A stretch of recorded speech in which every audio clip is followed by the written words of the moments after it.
So, I was thinking polycarbonate resin together with like a array of different form labs, resin 3D printers, uh, laser kind of etcher, right?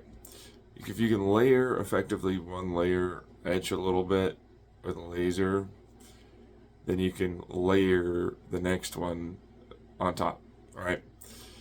Now that gives you like tiny micron points that then intersect and give you a better, ultimately speaking, result of both a way to create a very good lens, right?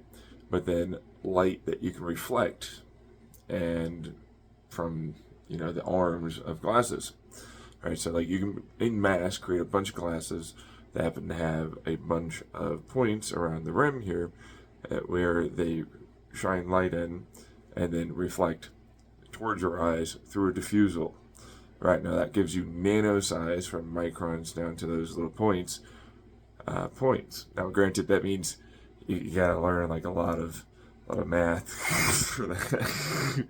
Usually, you gotta learn about a lot of optic stuff, but that gives you a holographic projection, like not really, but like screen, which is pretty good, and it's also still a great actual prescription lens. All right. Now, the reason why I was thinking about Optum for this is because, like, clearly it's got really cool resin 3D printer and all the rest of the stuff, and I'm like, the guy's into VR headsets, so it would be really cool. I was also thinking about India for some reason because like they need a bunch of glasses, right? Like this would be a really quick, easy way to just mass produce fuck tons of them, right? And then just, hey, you know what? On top of it, screw it. Here's a bunch of AR glasses. Like why not? Why not just go for it'd be freaking awesome. I mean, they're a little on the thicker side, so they're not super thin. I mean, they're a micron size layer that has like micron size like little occlusions. And you can run like one station to another, just like a little robotics, right? So it's like just place from the resin 3D printer a couple boxes in between, just goes does its thing, right? But then you have to sequence all of that sort of situation. But that would totally be doable. Right, you could always coat them too with another type of resin in between some of the other polycarbonate-like resins or polycarbonate resins, right? Because it's like, oh, here's like a little electricity or this transitional, whatever the fuck it is. Truthfully, that helps with, because that's piezoelectricity, so like quartz or something, right? And some copper. Yeah, I mean, that's like a way to be able to electroplate basically as you go through it. And that's like atomic deposition, so you only need to use the laser light during that to excite enough potential electricity, but then it actually does excite it in that one area, right?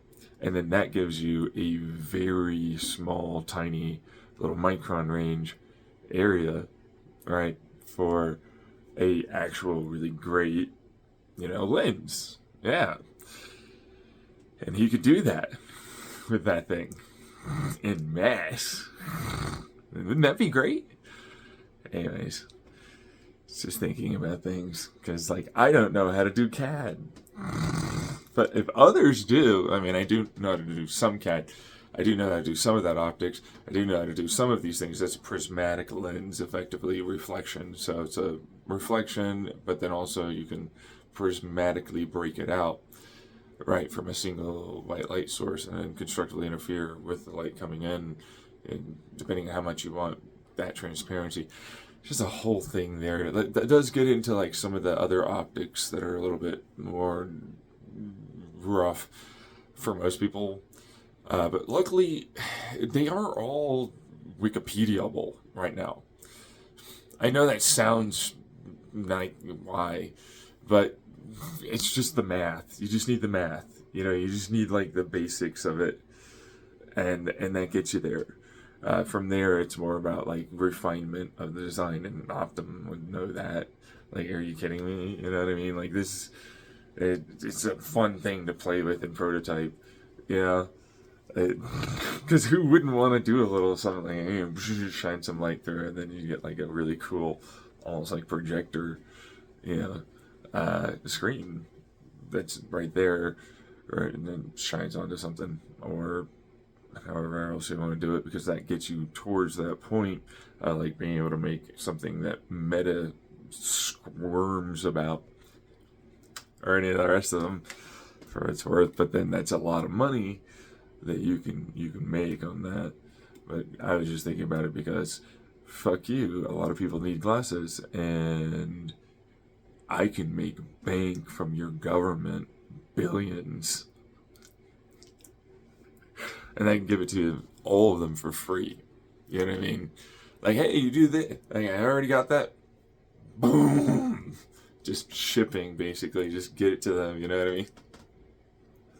And I love the idea of doing something really good like that, and then making the government actually do their job. That's what I prefer. That's how I am. That's what the government's job is for. To be for the citizens. But if you're in America, you probably know how little that seems to track. It's like the worst. It's terrible. You know what I mean? But anyways, you know, tiny little lenses or very large ones, great styles. That's a whole other thing. Just wanted to at the guy and say, like, hey, yo, I saw that video and that seemed really cool. Honestly, I like the mouse. Thinking about putting a shell on one of those things. You know what I mean? Because I'm more the ergonomic, you know, kind of like vertical mouse guy now. It's a thing. But I also was like, oh, you can make something like this. And in fact, I could plate this to basically produce a vertical style computer chip. You know, like I could really do that. Little ceramic, a correct like transistor, vertical style P N type, you know, field gate arrays, light based movement, you know what I mean? Photons, well, they do move, but they're already there. We're just moving into the spot where they are, is what it looks like. But that's time based stuff. You know, if they're the fastest thing, you know, the rest of it, you know what I mean? It's like, no, then they're already there. We're the ones catching up. We move to that spot. That's a whole other thing, because that's like debate with other people with influence on like space-time bullshit. And I don't really care about that.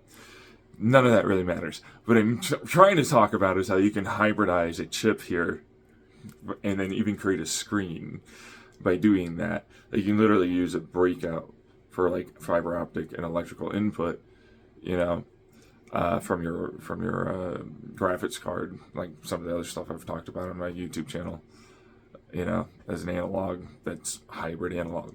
You know what I mean? Because like you don't really necessarily ever need it to be digital, but then that means you need to allow for the singe signal to become the analog based signal from like an HDMI or DisplayPort source from your graphics card.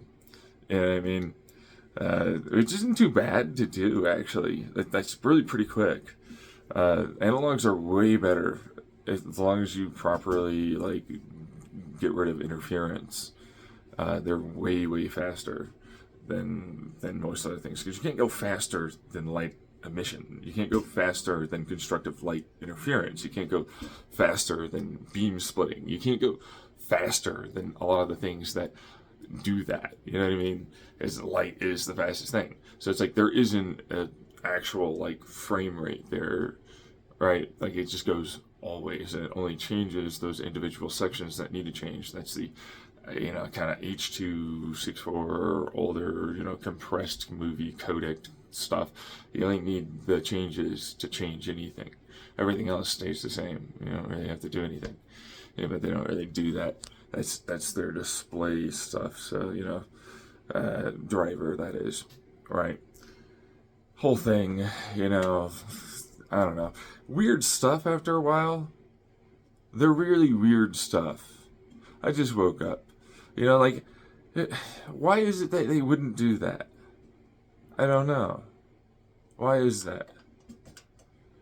Seems like it's the stupidest thing in the world. They have to do the whole fucking screen. You know what I mean? Like, I have to do the whole screen change. Like, I don't need to do the whole screen change. I only need to do one tiny little section. That makes it way faster. Why would I do anything else? Like, I have to refresh an entire screen? Why? Why would I just, like, make individual sections of anything change for each individual pixel? Makes it way faster. Why? I can change pixels far faster than I can change a frame rate.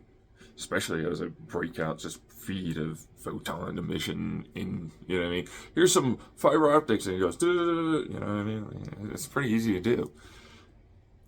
You know, right? Like, it's like, no, that is really easy to do. It's easy to reflect that. It's easy to break it out. It's easy to do the light, like electrical potential electron orbit field stuff, you know, right? Like a little LCD thing, but then like, hey, light, and then, hey, constructive interference, like a band gap frequency, basically.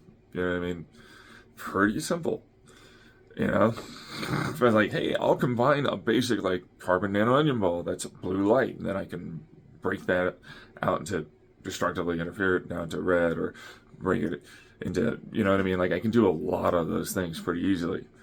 You know, like I can get some fucking fish scales in a microwave kiln and make carbon nano-onion balls. That's how they make them. You know what I mean? It's like, it's pretty easy to do. I don't know why others don't do it. I had to do it yourself perks for like this battery idea I had. Never seemed to look at it. Anyways, so yeah.